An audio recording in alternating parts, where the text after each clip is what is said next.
Hello everyone. In previous lecture, we have discussed chapter 5. Today also we will continue this chapter.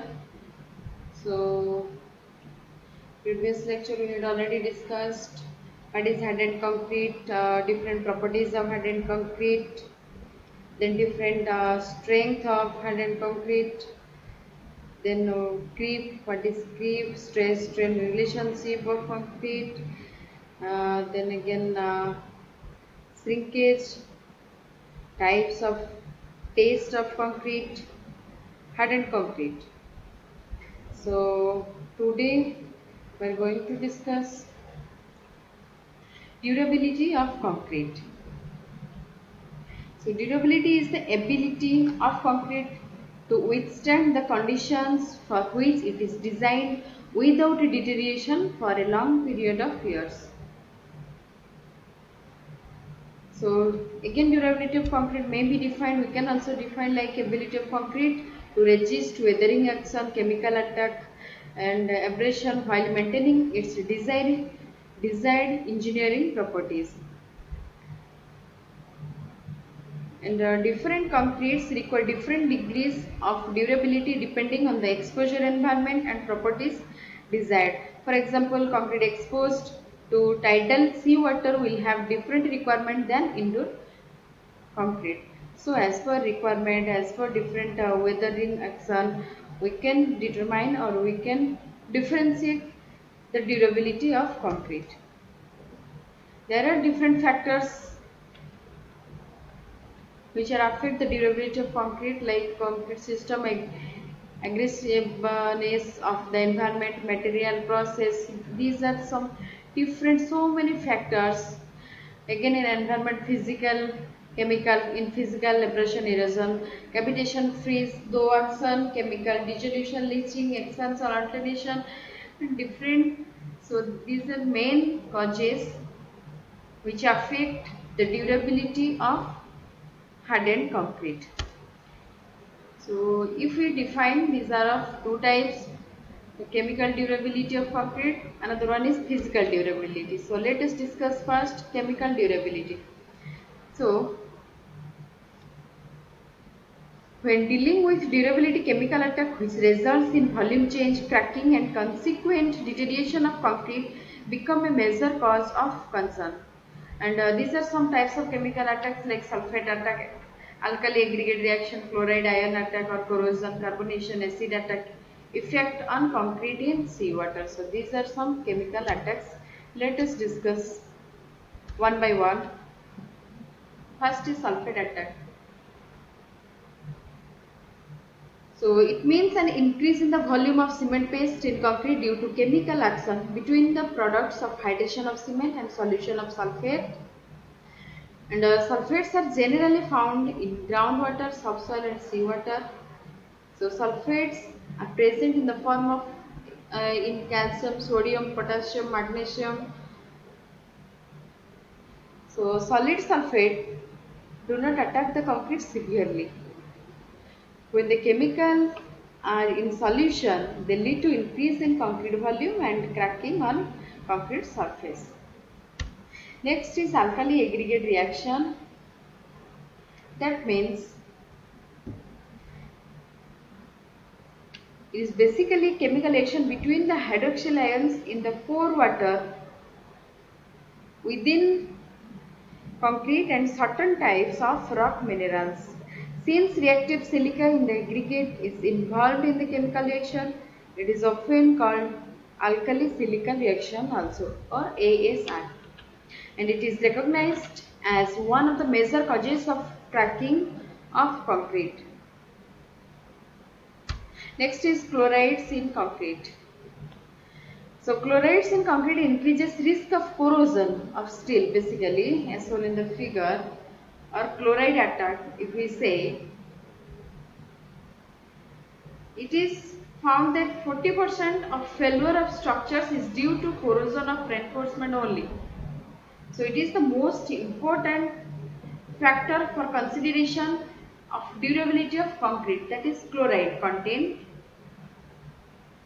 And if we say chloride mainly enters the concrete in the form of or due to or from cement, water, aggregate, and also sometimes from admixtures. Next is carbonation of concrete. So carbonation of concrete is a process by which carbon dioxide from the air penetrates into concrete and reacts with calcium hydroxide to form calcium carbonate as shown in the figure. When all the CO2 has become carbonated, the pH value will reduce up to about. Rate of carbonation depends upon the relative humidity of the environment, grade of concrete. So permeability of concrete, depth of cover and a time protective coating is required to be given for long span bridge girders or girders, flyovers, industrial structures, chimneys, etc. Next is physical durability. So physical durability we can also again it divide like this freezing and thawing action, percolation, or we can say permeability of water. Next is temperature stresses, that means high heat of hydration. So first let us discuss what is freeze and thaw action or freezing and thawing action. So it damages or freezing thawing damage results from the fact that when water freezes to ice, it expands by about 9%.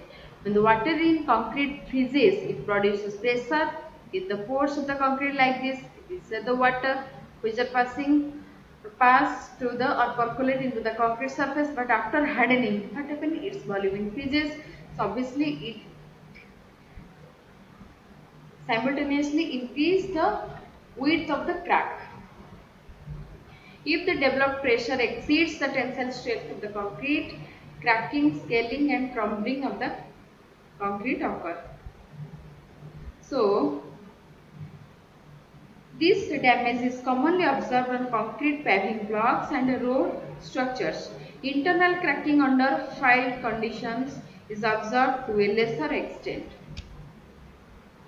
Next is percolation or permeability of water. So, it is defined as the property that governs the rate of flow of fluid into a porous solid. To have a low permeability, the concrete must be dense and therefore well-graded aggregates are to be used. With age, the permeability decreases because gel gradually fills the original water-filled space and permeability is lower with lower water-cement ratio. Next is temperature stresses, that means high heat of hydration.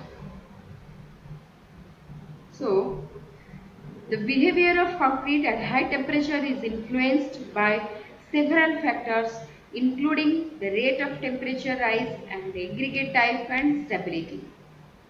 Temperature that concrete has reached often can be determined by observing color changes in the aggregate.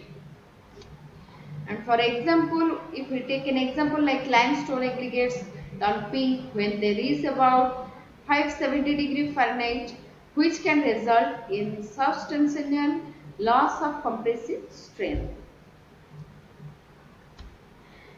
Next, another term which is most important, this is efflorescence. So, what is efflorescence? First, let us discuss.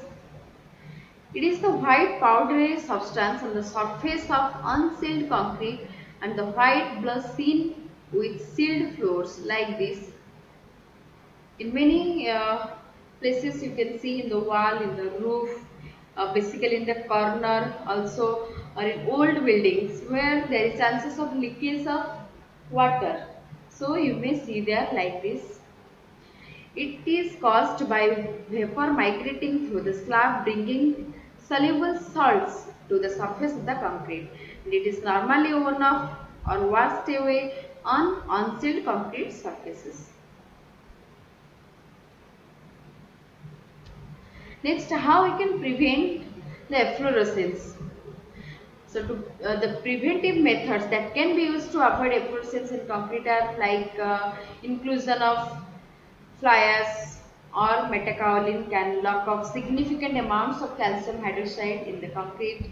Installing a vapor barrier to prevent the movement of moisture from the soft grade to the surface of a slab,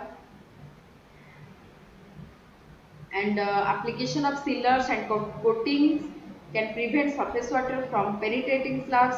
Waterproofing agents to be used to reduce permeability of concrete like this. There are also so many methods we can use to prevent the efflorescence in the concrete surfaces. So with this, the chapter 5 is completed. So in next lecture again we will start a new chapter. Thank you.